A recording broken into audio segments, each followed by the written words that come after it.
मित्रों, सबसे पहले मैं विश्व की सबसे पुरानी भाषा तमिल में बात नहीं कर सकता हूं, इसलिए आप सबसे क्षमा मांगकर मेरी बात की शुरुआत करना चाहता हूं।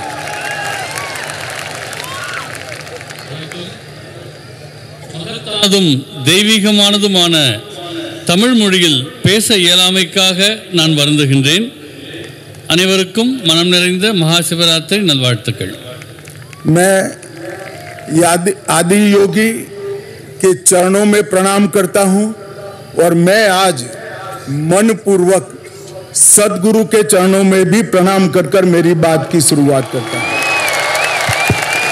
ஆதியோகியின் திருவடிகளுக்கு என்னுடைய வணக்கங்களை தெரிவித்துக் கொள்கிறேன். சத்குரு அவர்களுடைய திருவடிகளுக்கு என்னுடைய வணக்கங்களை தெரிவித்துக் கொள்கின்றேன். आप सभी को महाशिवरात्रि की बहुत बहुत शुभकामनाएं. மகாசிவராத்திரியில் ஒரு அங்கமாக வருகை தருவதை நான் மிகுந்த மகிழ்ச்சி அடைகின்றேன். मैं अपने आप को बहुत सौभाग्यशाली मानता हूं कि आज सद्गुरु के निमंत्रण पर मैं यहां आया.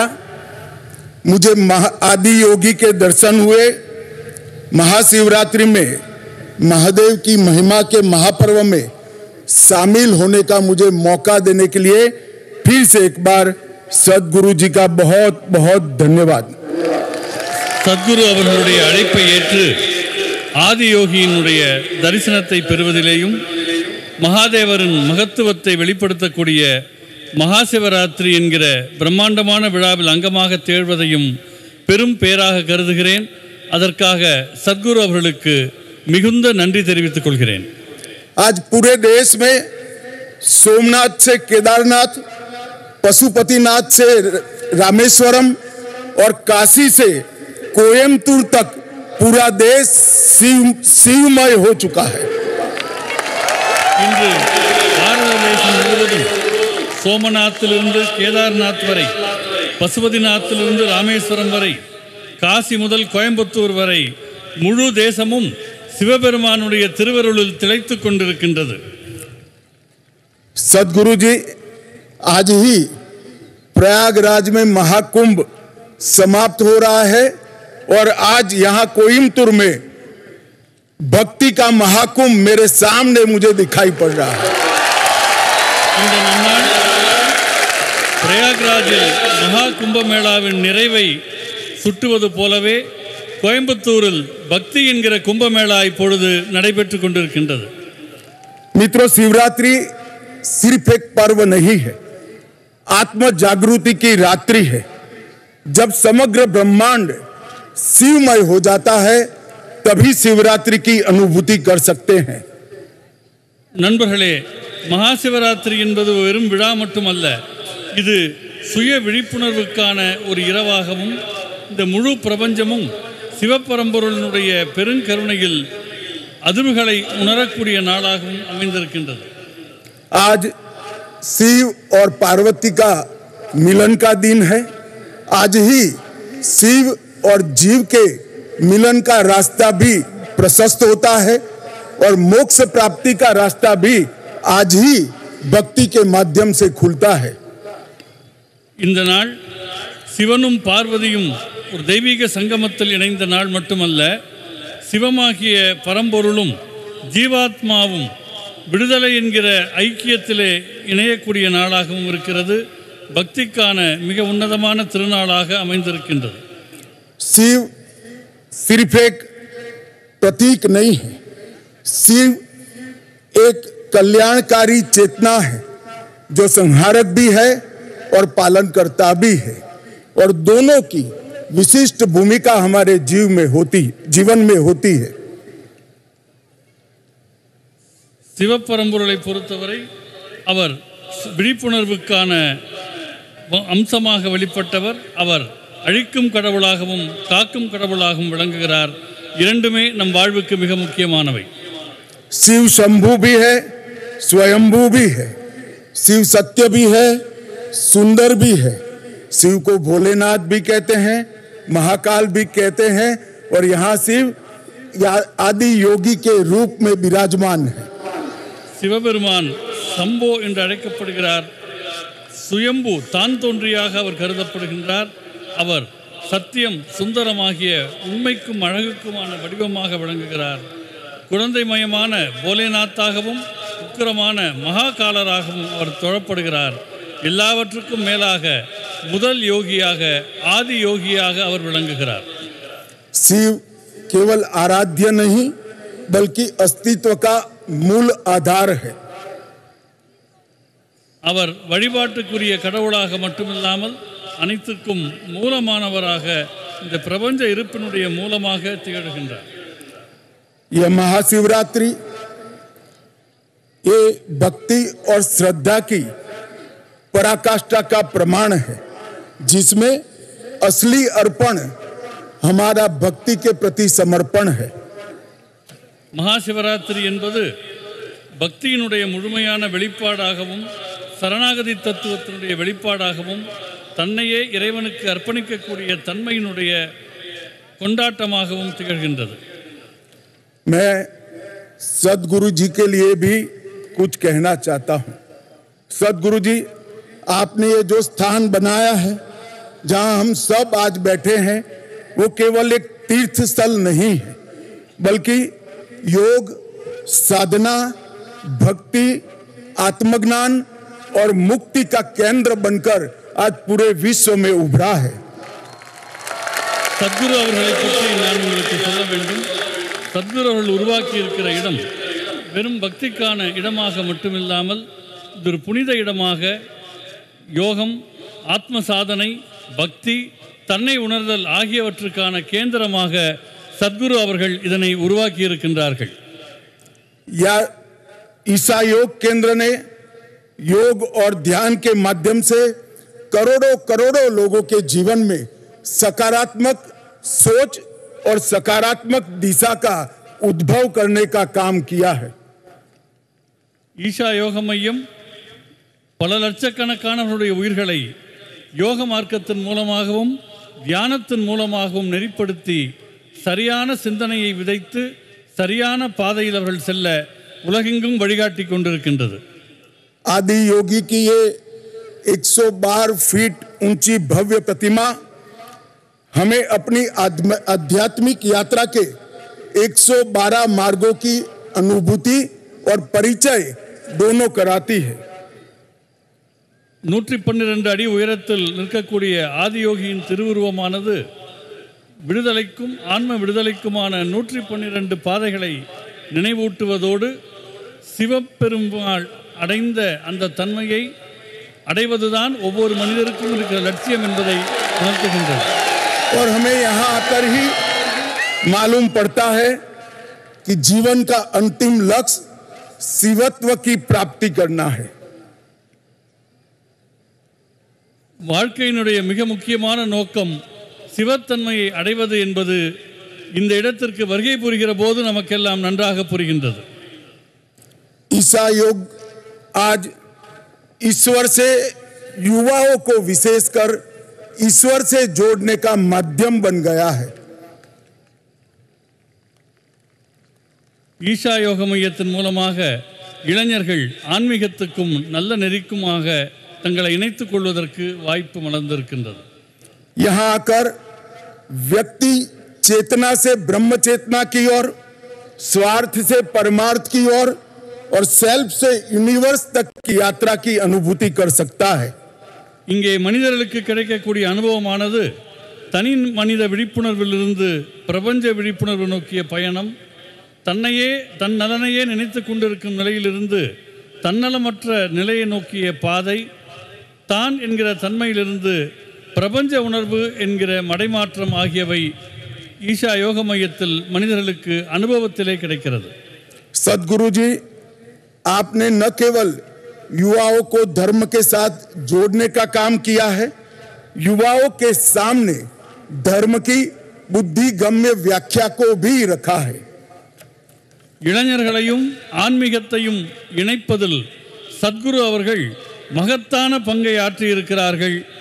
மிகுந்த ஞானம் கொண்டதும் அதே நேரம் தர்க்கபூர்வமானதுமாக நம்முடைய தர்மத்தினுடைய மேன்மைகளை அவர்கள் இளைஞரிடம் கொண்டு சேர்த்து கொண்டிருக்கிறார்கள். मित्रों, आपने अंग्रेजी में एक कहावत जरूर सुनी होगी, a mystic man on A mission.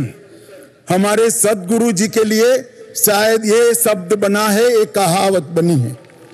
நண்பர்களே, நம்முடைய சத்குரு அவர்களை நான் உங்களுக்கு வர்ணிக்க வேண்டுமென்றால் எனக்கு ஒரு வாசகம் தோன்றுகிறது.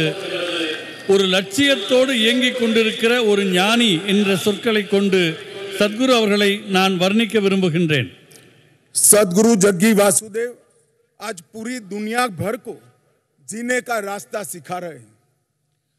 சத்குரு ஜக்கி வாசுதேவ் அவர்கள் உலகம் முழுமைக்கும் உண்மையாக வாழக்கூடிய கலையினை போதித்துக் கொண்டிருக்கின்றார்கள்.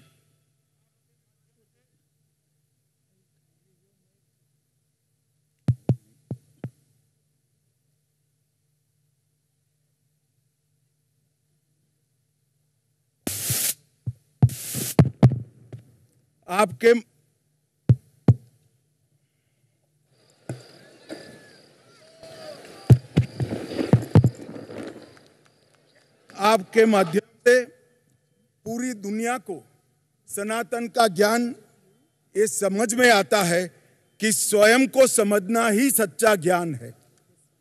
சத்குரு அவர்களே, உங்களால் மனிதர்கள் சனாதன தர்மம் என்றால் என்ன என்று உணர்ந்து கொண்டிருக்கிறார்கள். और संसार को बदलने का रास्ता स्वयं को बदलने से ही शुरू होता है. உலகத்தை மாற்ற வேண்டும் என்று தோன்றினால் முதலில் உங்களை மாற்றிக்கொள்ள வேண்டும் என்கிற அற்புதத்தை சத்குரு அவர்கள் உணர்த்தி வருகிறார்கள். मैं आपके सेव सॉइल कैंपेन के साथ जुड़ा था. आपने हमारी सबसे अमूल्य धरोहर हमारी मिट्टी के लिए पूरे देश भर में संस्कार जगाया और पूरे विश्व को पर्यावरण का एक सुंदर संदेश भेजने का काम किया है. சத்குரு அவர்கள் மேற்கொண்ட மண் காப்போம் இயக்கத்தின் போது நான் அவரோடு முழுக்க கூட இருந்தேன்.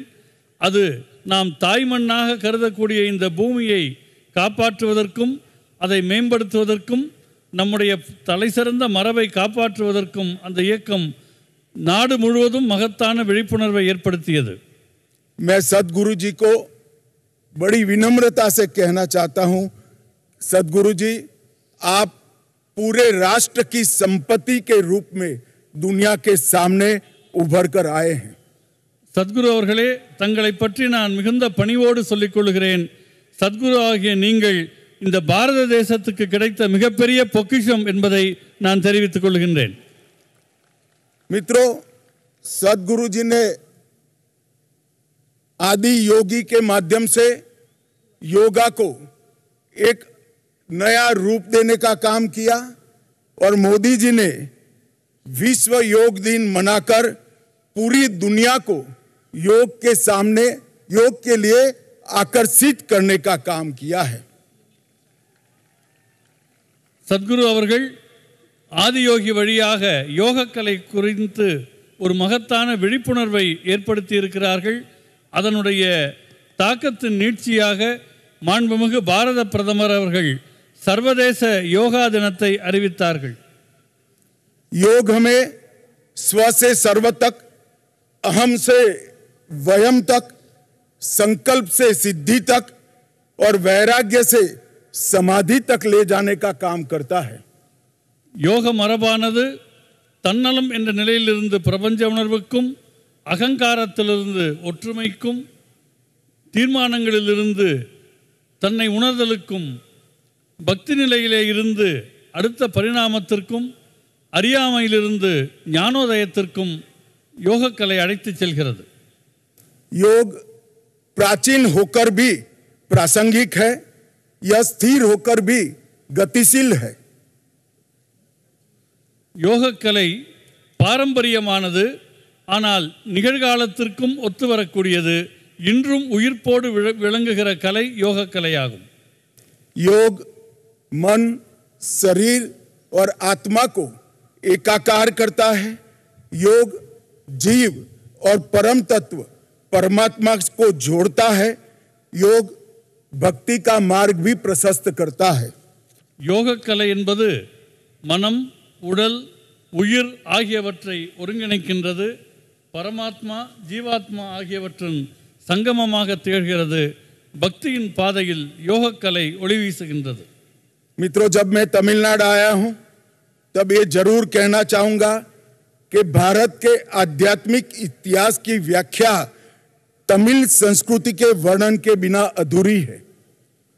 தமிழ்நாட்டிற்கு வருகை தந்திருக்கிற இந்த நிலையில் பாரத தேசத்தின் ஆன்மீக வரலாறு என்பது தமிழ் பண்பாட்டை குறிப்பிடாமல் நிறைவு பெறவே முடியாது. यह भूमि ऐसे कई उदाहरणों से सुसज्जित है जो आध्यात्म के जीवंत उदाहरण रहे हैं.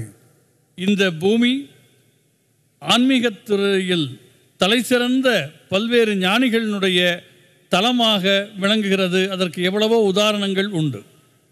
महर्षि तिरुमूलर ने शिव भक्ति का प्रचार किया, कठोर तपस्या से तिरुमंत्रम की रचना की, जिससे हमारे धर्म के लगभग 3000 भजन संकलित किए गए हैं.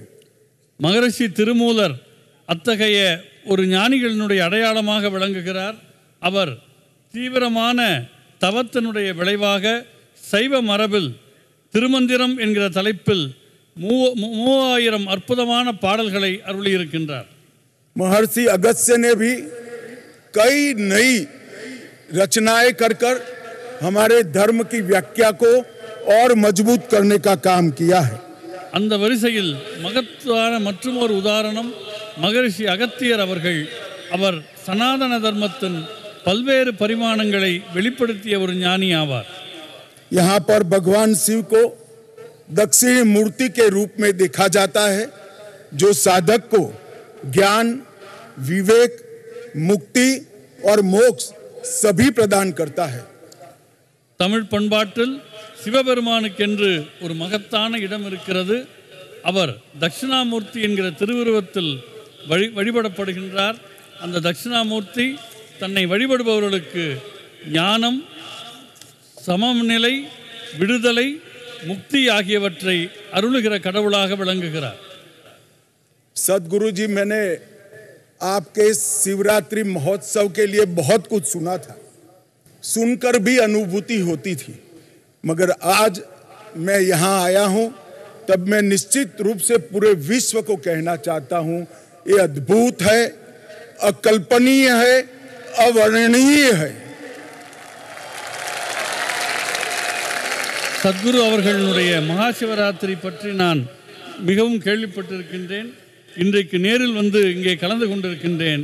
இந்த உலகத்துக்கே நான் சொல்ல விரும்புவது இது மிகவும் மகத்தான ஆச்சரியமான நிகழ்வாக நடந்து கொண்டிருக்கிறது என்பதாகும்.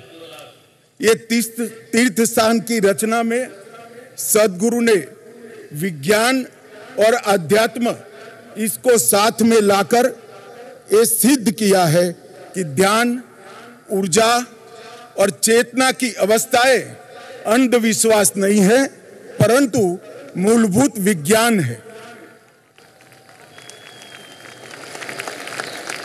சத்குரு அவர்கள் இந்த மகா சிவராத்திரியை ஒரு ஆன்மீக ஞானத்தினுடைய, ஆன்மீக விஞ்ஞானத்தினுடைய அடிப்படையாக மக்களிடம் கொண்டு சேர்த்து ஞானத்தையும் அறிவியலையும் இணைக்கின்ற அற்புதத்தை செய்திருக்கின்றார்.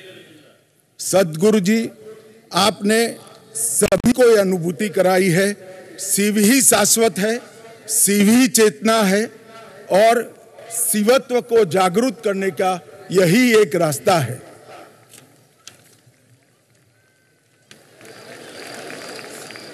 நம்முடைய உள்நிலையில் விழிப்புணர்வு பெற வேண்டுமென்றால், சிவத்தை தனக்குள்ளே உணர வேண்டுமென்றால் அதற்கு மிக உன்னதமான வழியாக இந்த வழிபாடு திகழ்கின்றது. मैं ज्यादा समय लेना नहीं चाहता. पूरे भक्तगण आज यहाँ शिवरात्रि महोत्सव में उपस्थित हुए हैं. मैं आशा करता हूँ कि हम सब यहाँ से शिव तत्व को स्वयं में समाहित कर शिवांग बनने की ओर आगे बढ़ेंगे. सदगुरु जी का फिर से एक बार बहुत बहुत धन्यवाद, प्रणाम. நான் அதிக நேரம் எடுத்துக்கொள்ள விரும்பவில்லை. அனைவரும் சிவராத்திரியை கொண்டாடி மகிழுங்கள். மிகுந்த மகிழ்ச்சியை தெரிவித்துக் கொண்டு என் நன்றியை தெரிவித்துக் கொள்கின்றேன். தனிமனித விழிப்புணர்வுக்கு சிவ வழிபாடு எவ்வளவு முக்கியம் என்பதை உணர்த்தும் சிவராத்திரி நாளில் உங்களுக்கு என் வாழ்த்துக்களை தெரிவித்துக் கொள்கிறேன்.